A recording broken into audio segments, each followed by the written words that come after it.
Soy Montserrat Peidró y estáis viendo Pax8 Live. Pax8 Pro Services really gets to act as an extension of your team. So when you come across a new deployment and you need help, don't have the bandwidth or the expertise to do the project, this is where we can jump in and help along the way. Enable our partners' growth through scalable and repeatable implementation and technical services. Taking the partners on their growth journey. We can really help a partner that's doing a particular kind of project for the first time by working through it with them. We make it as easy as possible, and typically this is through a one-touch click into our cloud commerce marketplace. Our services are repeatable.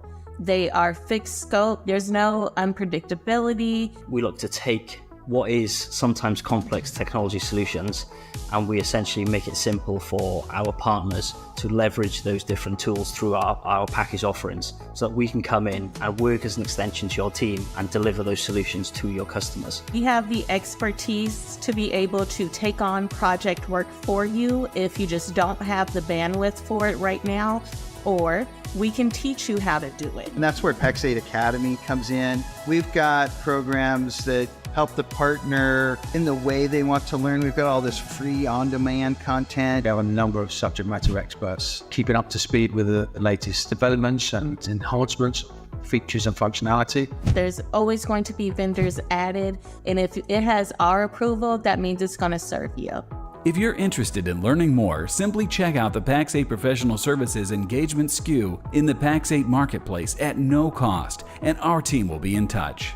Help propel your business forward right out of the cloud commerce marketplace at Pax8.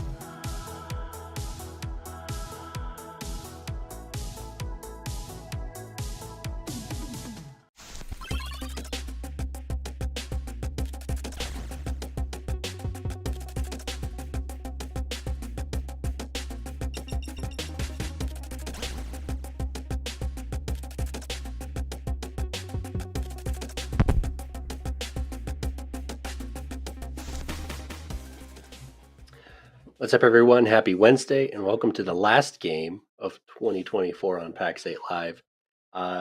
Really cool show today, just Matt and I.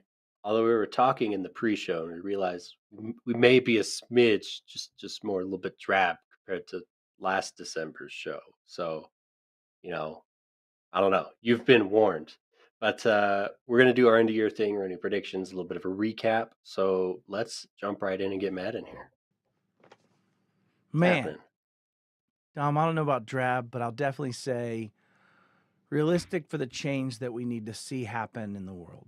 I think, and what I think is kind of been building for a few years, and don't want to do too much foreshadowing, but I'm excited for 2025. I think we roll into the new year with optimism as a nation. I think in general, we are looking towards business as positive outlooks for most people in general.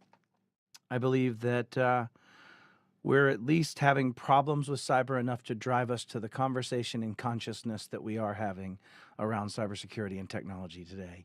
So I'm stoked about this last episode this year. I always love these where we get to just sit here and opine about what we've seen, what we're thinking about, what's on our minds.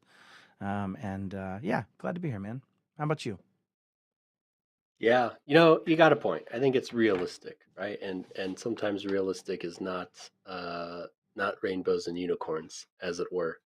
But you're right. I think we're having more conversations than we've ever managed to have before. More conversations with a more diverse set of people wanting to be in those conversations. And that is exciting. That is a trend I think we always repeat and see. Yeah, well, I would agree. That may not have made our top list, but that's a point that stands out, right? The diversity of this field in general is growing from just what has to happen and why I'm in cyber, right? Why I got punched in the face really hard. Like, there's so many practitioners out there right now that have been punched in the face really hard. Like, my eyes used to be straight, Dom, like I promise. But yeah, I think we're seeing a large diversity and an openness and a willingness for people to talk about some of the challenging things around cybersecurity, especially in the MSP and SMB serving land of where people do live for the most part below the cybersecurity poverty line in general. So, yeah.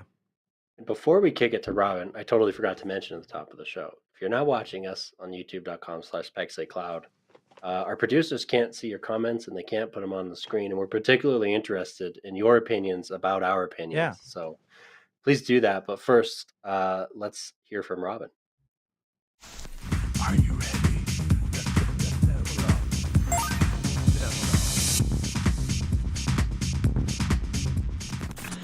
Data governance for dummies.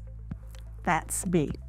And I'm going to be real transparent and say that data governance as a whole area of specialization was not on my radar, especially from a compliance perspective, until we entered the age of AI. And because data is so critical to the whole AI subject, and it becomes like really top of mind, that got me doing a little bit of research, and I realized that this is something that I really needed to learn about. And I'm gonna suggest that it might be something that you might want to dive deeper into. Now, you don't have to become an expert on it, but every company deals with data. And to be honest, we need to start treating data very differently, and we need to start being very strategic in how we work with data, how we protect it, how we share it. There's so much at risk when we don't handle data properly. And a business loses a lot of opportunities when they can't harvest their data and do something with it. So this book, I bought a couple of books. I had some false starts. Sometimes it's very hard to find resources. And I bought a book and it sounded really good and it read like a college textbook. Well, that's not useful for a professional. I need boots on the ground. What do I need to consider as a professional? And I found that this book does an excellent job of kind of opening the whole subject of data governance. I mean, they cover making the data usable, making it relevant, data quality, and of course, compliance and security. They cover the whole life cycle. I love it.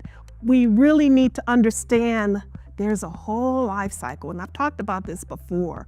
Data comes in the door, it needs to be managed, it needs to be categorized, it needs to be classified, and then data should go out the door. We should not be keeping data forever unless there's a legal requirement or a legitimate business case for it. So even how we take data outside, how we discard it, how we offboard systems, everything now has to be managed. If we leave it to hope that we hit all the check marks, something's going to get left out and we're going to put ourselves at risk. And so I'm going to tell you, like, there's this whole section on focusing. This is chapter 6. Focusing on the fundamentals of data governance. It does an excellent job of defining those key elements, core topics, and then you can decide, okay, do I need to know more about this? Is this relevant for my business? Do I need somebody to develop some expertise in this space? The whole life cycle is covered and they do a really good job. ISO 27001 talks about information inventories. Your data is an asset. And the thing is, when you're trying to have data and it's not standardized, it becomes a problem for it to be usable and effective. I mean, something as simple as the dates. So you go from one country to another, we use dates differently. But when you're trying to pull something and you're trying to do summaries and all this other kind of stuff, the usability of the data actually contributes to being able to get the best information out of it. And it also contributes to being able to secure it. So this is a must-have if your business has data, and I really don't know too many businesses that don't.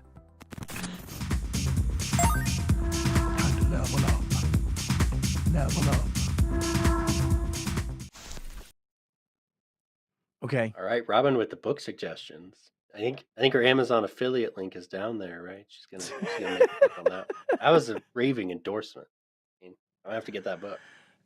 It was a raving endorsement, and it's tackling a problem that is the overarching problem, I think, in cybersecurity for all of us, like big, small companies, doesn't matter, of people just haven't grappled with the understanding. And they say they do, and they say it out loud that they do, that the understanding of data is what matters, y'all. Like, how many MSPs out there that are watching actually know what data people have it classified, have it separated out, understand what matters to a company, understand the things that matter to them contractually? What about your own self? Like, what about you even?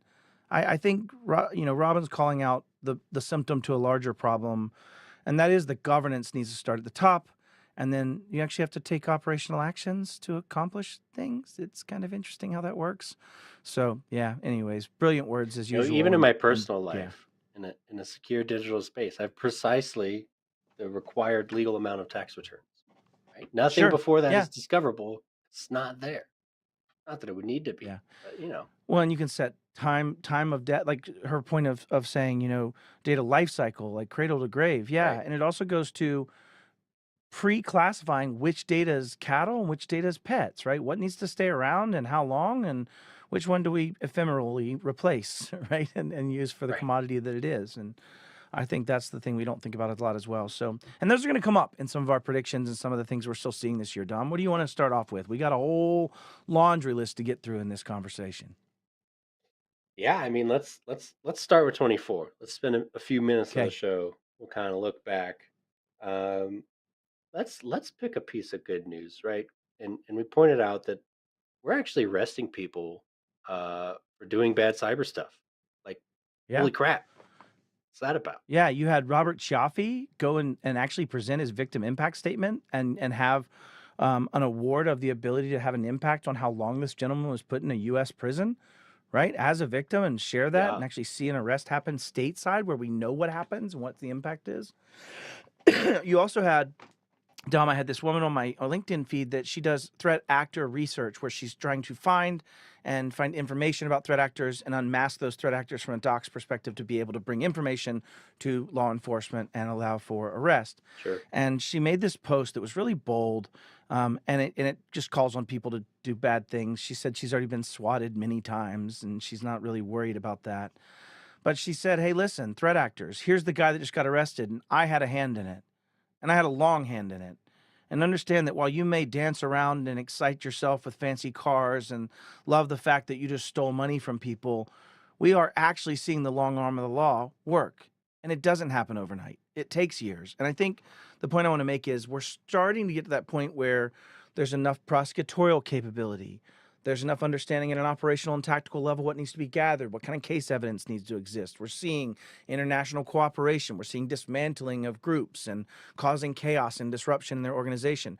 We've seen things like VPNs that were just made to actually trap threat actors, right, and grab data from multiple different federal authorities.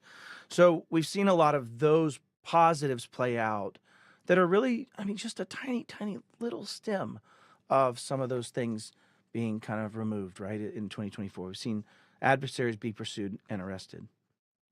Well, I think an important piece on the flip side of that is how many assets can they recover? Or I guess how much currency can they recover, right? Because if you steal $100 million, it's going to take you a minute to spend $100 million.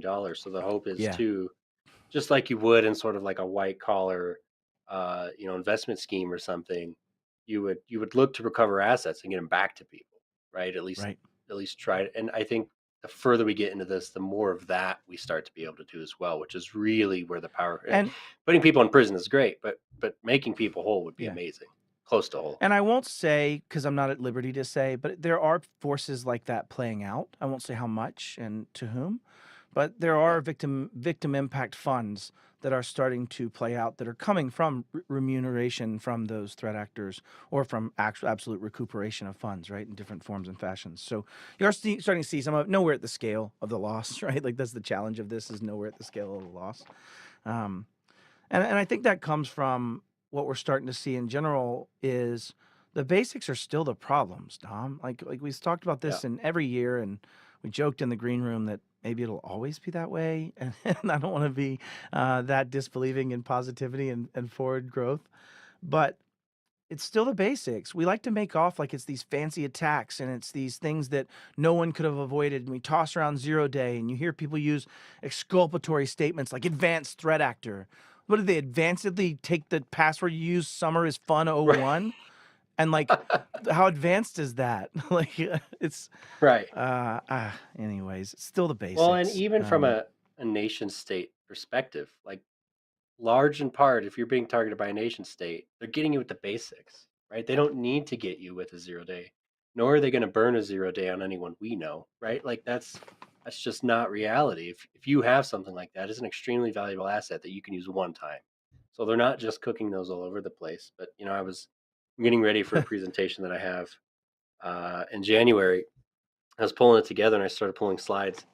I've been using the same slide for the five base. It's MFA, it's backups, it's the least privilege, like the 5 basic steps. And I took it from a Microsoft report in like mid 2023, I think.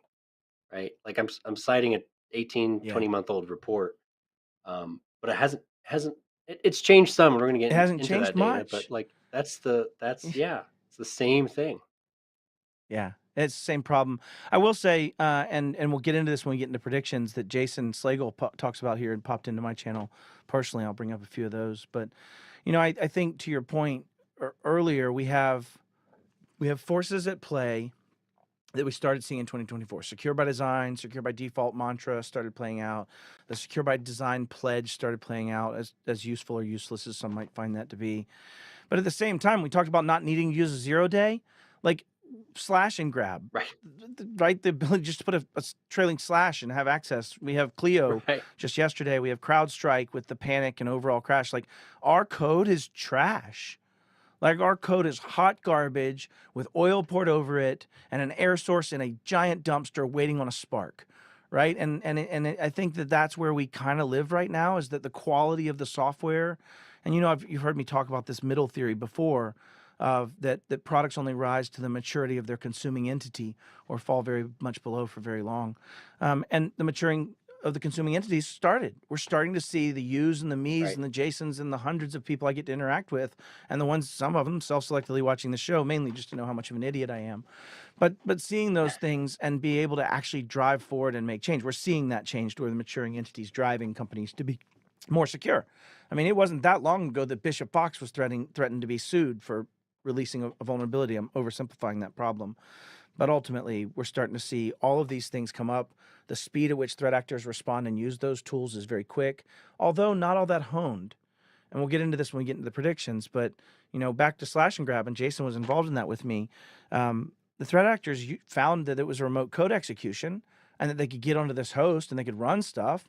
They didn't really, at scale, realize that they could run commands on millions of machines behind it by simply logging into the UI. They hadn't made that overarching connection, it seems. And, I think that is going to be a powder keg.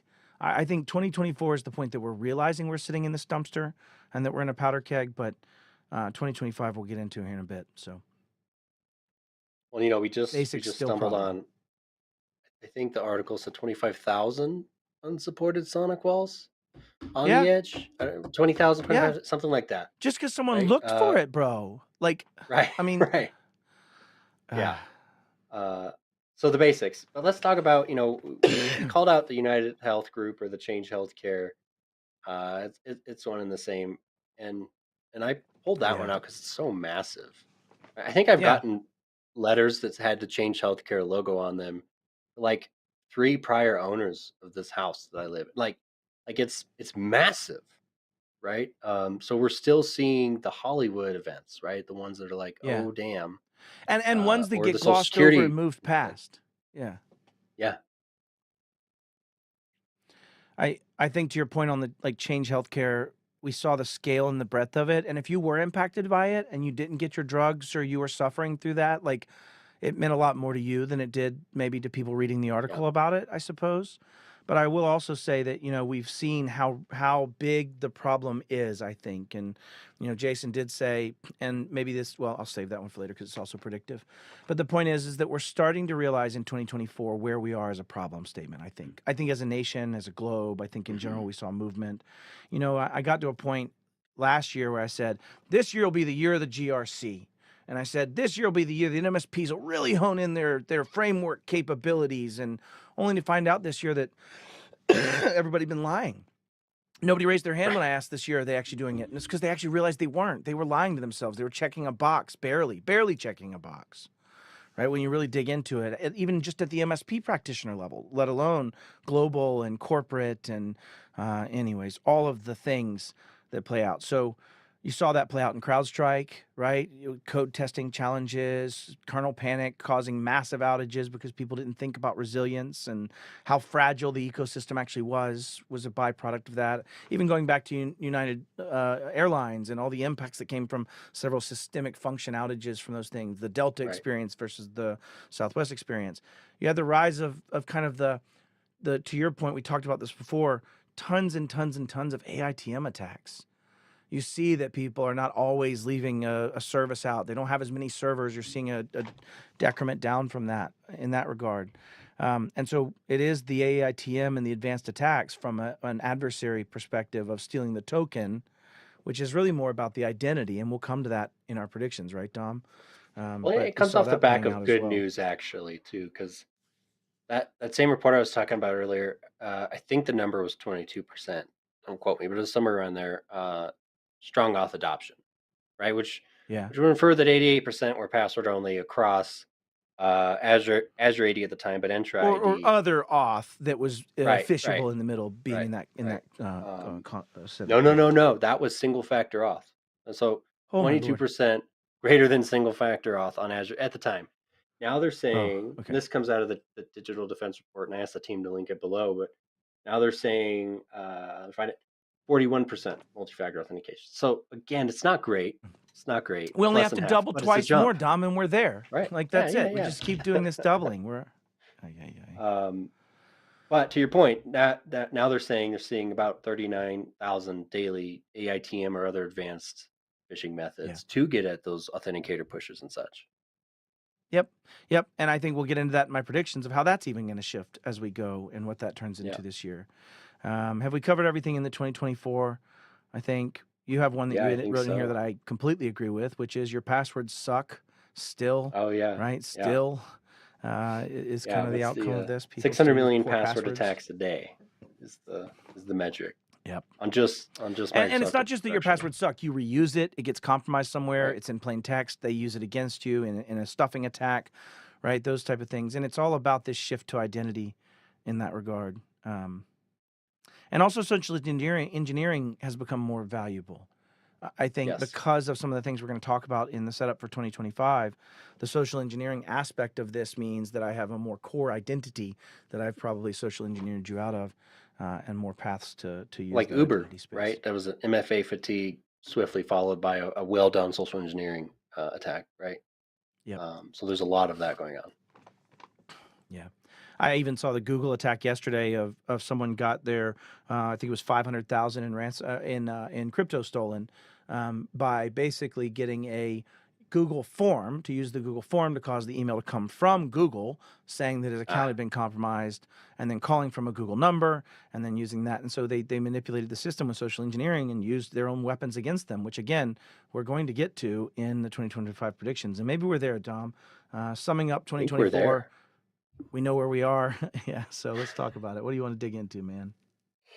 I think you started touching on it. We think 2024 is going to be even more of an identity-centric year. I think we've seen a lot of movement in that direction, but I think it's going to continue and snowball. What do you think? Yeah, I do. I think when you see what people are doing, and I've said this on stage, enough years have passed that companies have started. But if I was to start a company today, it's going to be identity-centric, whether that's Microsoft, Google, Okta, Ping, name one, Beyond Identity, there's tons of them, right? And then I'm going to extend mostly into SaaS, software, function services. I'm going to use infrastructure as code on varying types of infrastructure to deliver my services if I was a code-producing entity. Like, people are using SaaS and identity. Right. And even though I know that's a control, it's 5.6 and 6.7 as safeguards in CIS, the drive to that is also creating a single plane of that attack. At the same time, and when Slagle and I were doing the hacking, we found that I think 80% of MSPs were already mostly cloud and very identity centric, which meant we had to go attack identity. That was the plane. I couldn't necessarily find a 0 day in a cloud software as easily as I could try to just, usurp the user's capabilities to protect their own access controls. And be able to gain access as that user. And so I think we're going to see tons and tons more of identity understanding, both on the good and bad side. I think that we're going to see those. And this is what I get to in the way I wrote this, Dom, was I think we are, if I was really giving my Matt Lee's definition of the prediction of 2025, it is this. 2025 is the year of haves and have-nots. And you'll see thematically as we talk through some of these things that we're going to see people that take the ability to execute on things and find themselves in pretty good places, and people that do not and probably don't find themselves in very good places. And I know that's a little bit of a John Madden prediction, but I think we're going to see a lot more separation of that field of the haves and have-nots, both commercially and in survivability perspective. What are your thoughts on that? Yeah, I agree. Right, it's getting more and more accessible to just about anyone to do the right thing. Right, the cost of tools has started to come down. The cost of holistic solutions, even. Right, we talk a lot on my team about business premium, and we drive adoption of that all over the place. But there are people that just won't. Right, we still to this day, and I don't think it'll change quickly. We still have arguments about whether or not MFA is dumb because it takes me an extra second to log in. Right, that is still a debate we have. I still get grilled, and I'm sure you still get grilled when we say MFA is a baseline. It's not an enhancement. And Yeah, like, that's table stakes, right? Like that's still an argument, and that's a lot of what concerns me. And we also see market forces pushing these sort of, to your point, the fancy stuff, like stop the APTs and the Hujima what's it and whatever fancy name Microsoft has given someone, but we're still not focusing on the basics. So we have market forces that are pushing towards fancy stuff, and we still haven't locked the door. I do think, however, there are certain elements that might play out this year, might not be this year, but overarchingly, I think they do. When I get in my car, I have my airbags on. When I get in my car, I have ABS functioning. When I get in my car, I have a roll cage, I have crumple zones, I have engines and how they're going to work and what fire suppress. Like, I have all these things. They're on. They're just on. And I think what we will see is a greater shift of the balance of where does that responsibility lie? Can a vendor sell me a car that has it off or doesn't even have the capability of locking the doors with the electric locks when I'm in that shady gas station? Maybe I got to reach over and hit all 4 of them. No, maybe all of them now have it. That's not the reason for it. But the point is, I think that you can't keep selling insecure stuff, and the vendors will somewhat systemically start to find more and more pressure to take away those things, especially at a hyperscaler capability, right? We've already seen that motion with Satya and some of the things they've done around business premium. We've seen it with what they've enhanced in security defaults. We've seen it across the board. You've seen Google go through the path of saying, nope, we're going to block you if you don't have 9.5 implemented, right, for DMARC and DKIM management. You're starting to see more systemic functions fixed, which I do think from a greater good perspective probably has more impact on stemming the death that we're seeing just by taking away the option to not use strong MFA. Like, sorry, you can complain all you want. Go to Google. And Google does the same. And Amazon does the same. Like, at some point, I think we had done that path. Maybe I'm wrong, but that's my belief. I do want to tackle Jason's comments real quick. In my chat, he didn't make them on the CAX 8, so I'll just read them real quick. He said, I predict everything will be the same in tradition Jason fashion, which I don't disagree with. Blanky Brownfield enterprise products will have a breach a quarter. True story, if not more. SMBs will still not care as much as they should. I agree with that statement as well. CISA will die. I am very concerned for what happens to CISA in the next 12 months, for sure. Me too.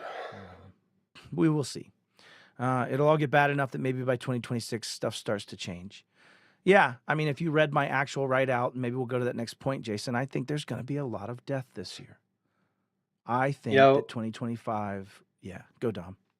I was having this challenge, like professionally in my leadership role, and I was actually sitting with Rex running through it. He showed me this quality curve. It was fancy. He drew it, but it was like sometimes you have to let the quality dip a certain amount, right? So that Yeah. everyone else can see the problem you see.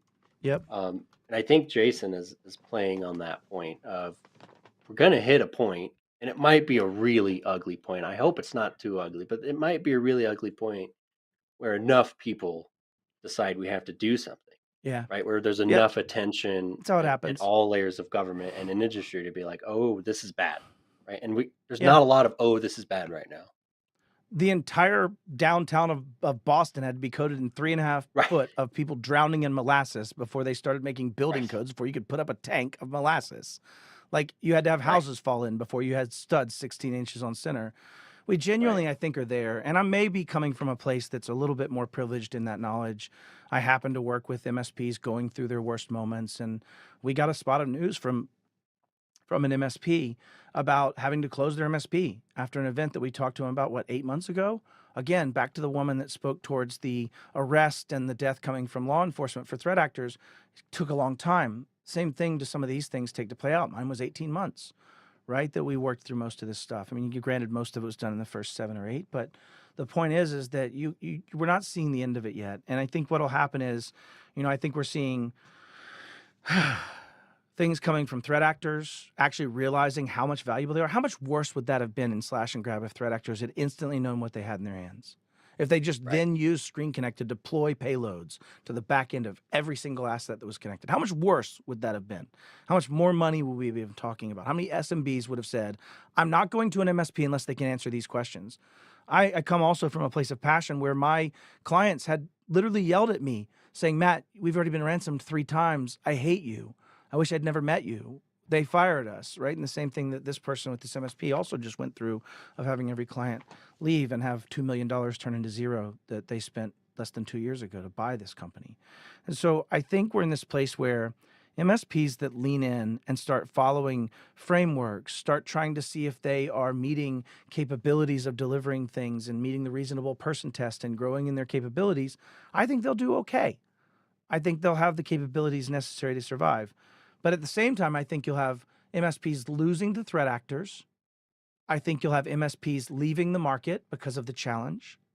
I think you'll have MSPs being fired by clients by not being able to give answers to the questions of the challenge to both their end customers, their clients, their insurers, their bankers. I think those challenges will force a bit of a consolidation in the market, right? And I do think that that's going to start playing out this year.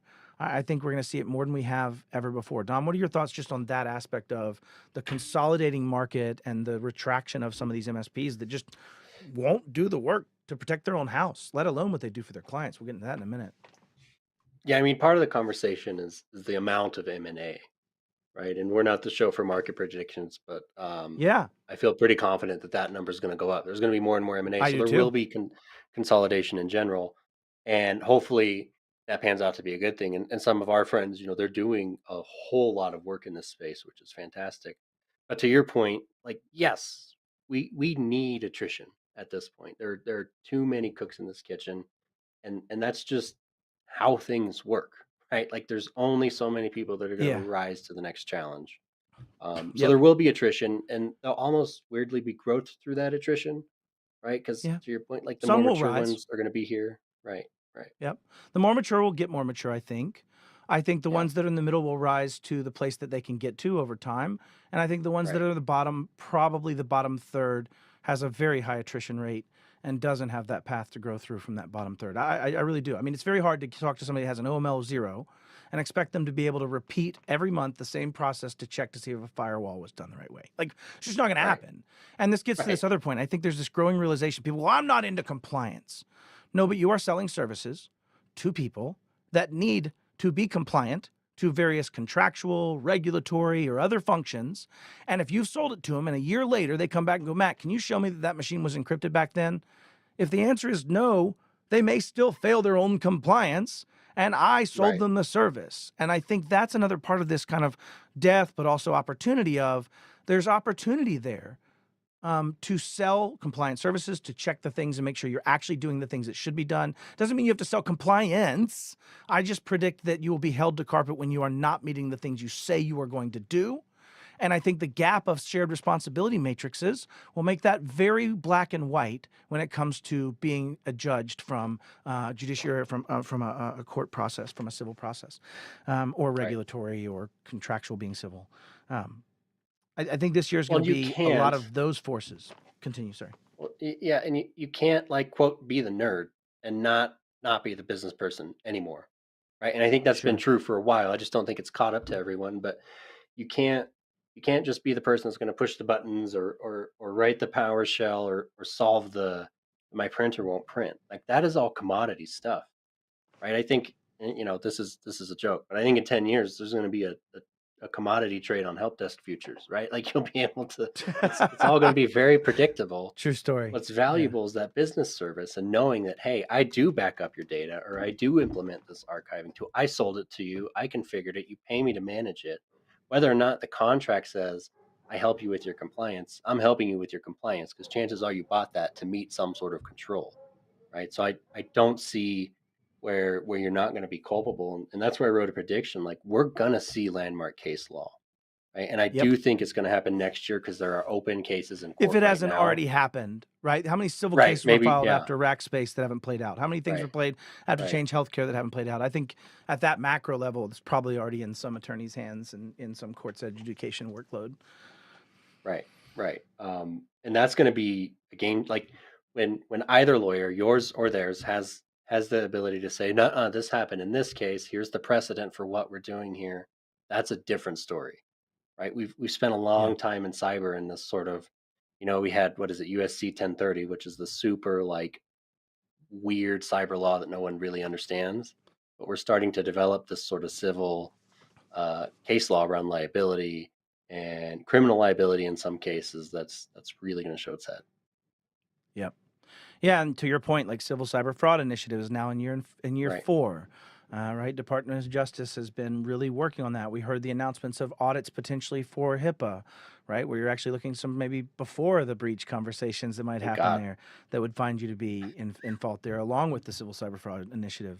I think to go along with this year of attrition and death, I also think this is a year of growth, right? You talk about CMMC. You were in this chat that we were in, and we were talking about how CMMC is coming, and now there's tons of suppliers that just might get forced out, and maybe that'll force the mom and pop out, and then it'll drive. But the answer also was, I know somebody that bought a 240,000 square foot unit right next to themselves, and they have machinos that fill football fields end to end that they've bought in preparation for taking business from that guy when he can't do that part anymore. And that gal when she can't do that part anymore. So I think in that market, you actually do have people that will be ready to take that and move forward with it. I think there'll be people that will be able to explain and defend the services they offer. I think there will be people that have better definitions of shared responsibility. Here, client, this is what you do. Here's what I do. Here's where my edges are drawn. Here's where we go forward, right? And things like that. I think this is going to be a year of people that are ready to take advantage of these forces and dodge the threats while moving forward with taking business from the ones that can't. I think we'll both see an increase in the overall per seat price for those people willing to buy as they transition from the first MSP to the second. And I think we'll see what we very, very believedly need, which is the reduction of just being able to have anybody say, I'm an MSP. And I think that that's what needs to continue happening, especially at the SMB serving world, because we serve their capabilities as a SMB.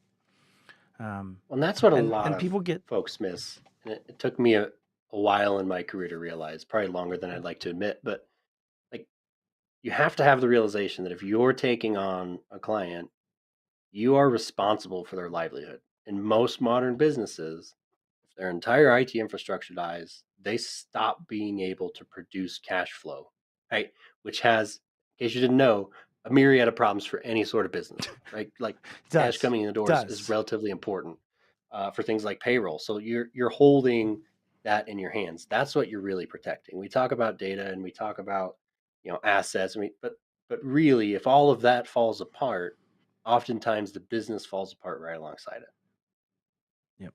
I also think that we're getting to a level of density, one other prediction, that literally if I started an MSP today, if I started any company today, I would be very cloud and identity centric, as I had already said before, at least for the most part in most verticals. That said, if I started a new MSP in today's world, because of that, I can approach things in a way more scalable way. And I think that goes into that have and have nots. I mean, go look at what I could do with, various tools that are out there to look at how my cloud posture is for my Office 365 settings, and what I could do with that at scale by comparison to managing all the various different forms and functions.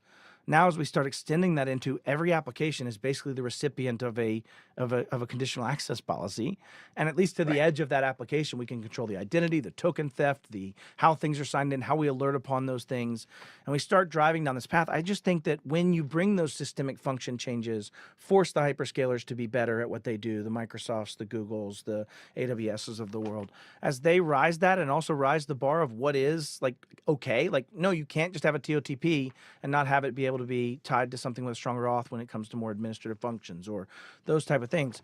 I just think it does mean that you could scale the crap out of an MSP between automation, between API capabilities, between the security that we look at from that identity centrism. I could deliver a very unified experience to people. And I've said this for 10 years, but it gets more and more true every year. And I just think that this is going to be the year where I could come in with that story and take business from people that don't need to be in the business, in my opinion.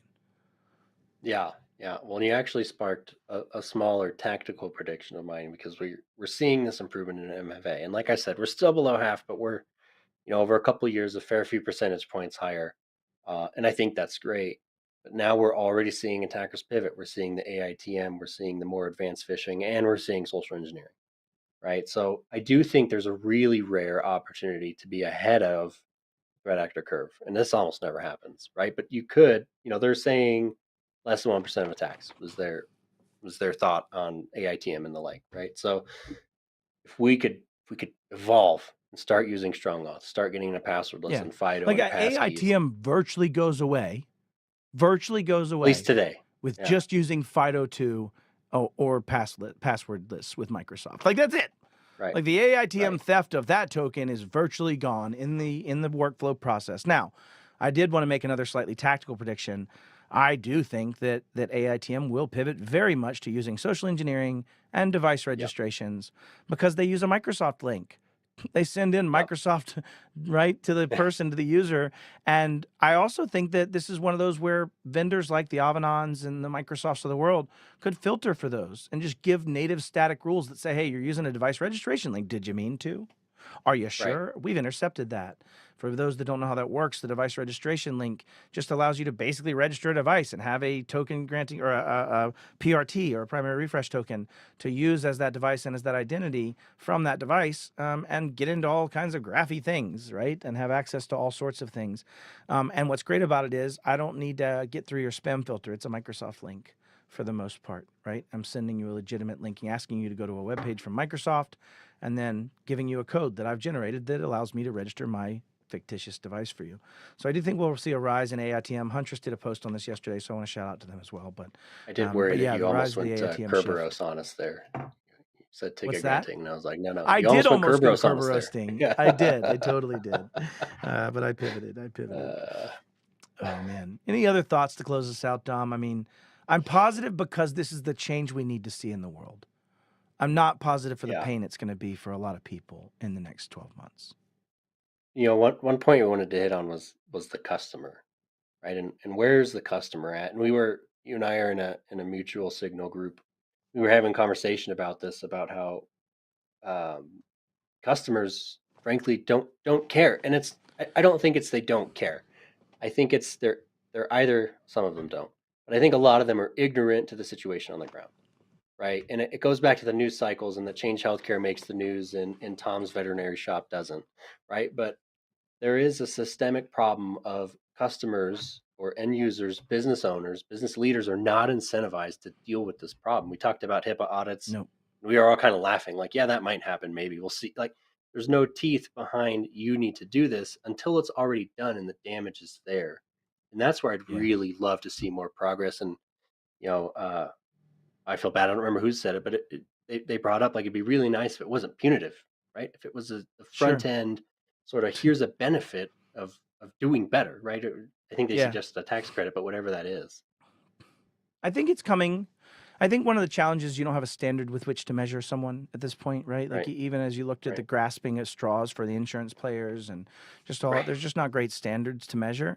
But I do think the next easier path that doesn't take a massive acts of Congress is having SBA require you to have certain requirements Yeah. for your loan. But to your point, it could be beneficial, right? In the sense of, hey, if you're going to get this loan and you have a SSP and you have an MSP that can meet these standards, then your rate goes to prime plus 2. If not, it's prime plus 12.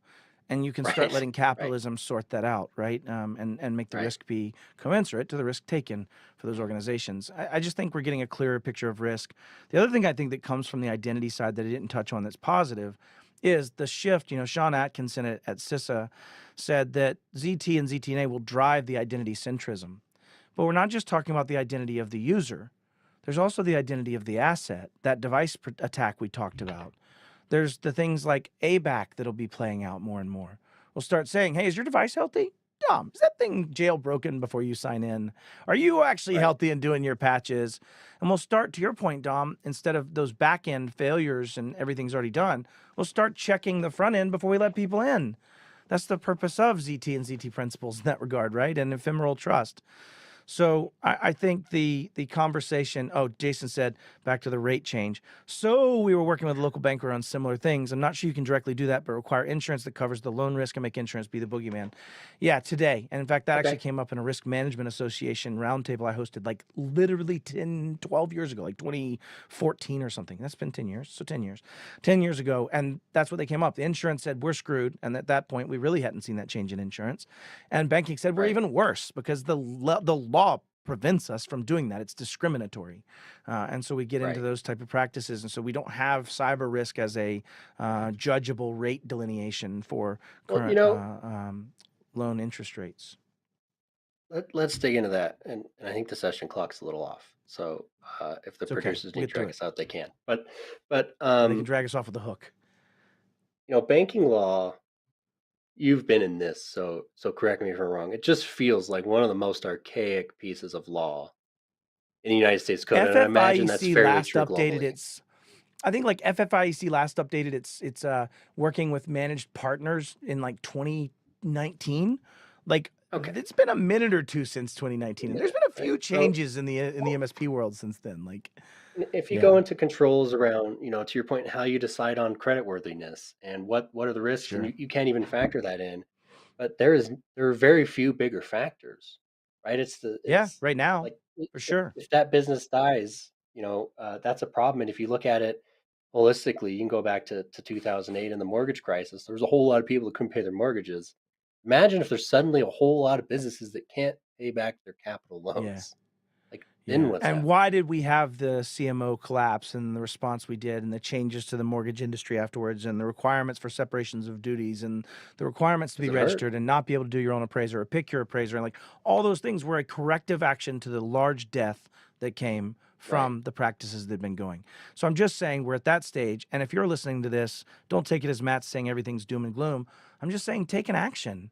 Like, don't stand up next time and raise your hand and say, I'm not using a framework for my own self. Like that's inexcusable for the level of fiduciary responsibility you have for your clients, period. There's no amount of MSP that can't. Like, if you're not doing something to protect yourself in a way that's scalable and having someone else validate what you're doing, you're probably going to be more and more inexcusable as the next couple of years plays out. But it is an opportunity to get ahead of it before that happens. And there's an opportunity to make profit, to take clients, to charge more, to do all the things if you can get ahead of it, in my opinion. There is, and that window is short. I don't think it's a very long window. I think the pieces are falling into place to establish culpability, and then to your point, I think the boom, the real boom, the big boom is coming. Right, the crisis. Yep. Probably this year. But let's before we go to play of the day, let's circle this back. This really wasn't meant to be like all doom and gloom. There's, to your point, there's a lot of opportunity here. There's a lot of opportunity here. But you got to take said opportunity, and you have to take this seriously, right? And you really have to understand what you're caring for when you sign up to care for it, would be my point. And I think if you do that and you take the time to understand what actions you need to take and take them, you're going to be ahead of a lot of others. Um, I'll let you cover yours in the Yeah, play of the I'll day. I'll So take my poke at play of the day, actually, and we'll sum all it right. up with that, Tom. Okay, I have 60 seconds. You know, we said in the beginning, 2024, it's always the basics. We talked about next year in 2025 being, hey, maybe get good at the basics. Like, let's genuinely talk about this as the basics. Well, what are the basics? If I go to play football, the basics are not tackling. The basics are not blocking. The basics are me being able to run my fat butt across the field and get up and down the dang stadium and not throw up. It starts with two-a-days. It starts with weightlifting. I need to be able to lift this much. I need to have legs that can press this much. I need to have the ability to be in shape and make it through a game on both sides, perhaps, in the case in my small school, right? And after that, I then learned how to jump over somebody and roll and to fall on my hip, and then know how to jump over somebody the other way and roll, and then how to react quickly to a football to do so. And then I learned finally how to get a good form and how to get my hips low and how to wrap up and how to tackle someone and how to make an angle on that. And then I learned more and more advanced things. If it's always the basics, we want to go to the advanced because it makes it seem easy, but we have not done the basics. Let's get to the basics this year, y'all. Game over. Man, I couldn't have said it any better. Do the basics. That's your first task. Do the basics. And that's our show for the year, as it turns out. I almost said for the week, but that is our show for the year. We are all about to go on a holiday break. I hope you enjoy your holiday with whoever you enjoy your holidays with. And we will be back in 2025. We're going to take some time off in January. I think got to sweep some floors in the studio, move some stuff around, square away some platforms. So we're going to be off for January. We will be back early February with our first show of 2025. But as you know, Matt and I will be all over LinkedIn and all over the other places in between. So never hesitate to reach out. And if you're interested in being a guest next year, we keep saying we're going to do better at like planning the guests, and then we don't. So if you reach out to us and you have a cool, nerdy cybersecurity topic, bring it in, because I'm sure the production team would love to have the schedule out to like June at some point, and we'll just already have this planned. So if you're interested, reach out to Matt or I. We'll get you on the list, and we'll talk to you later.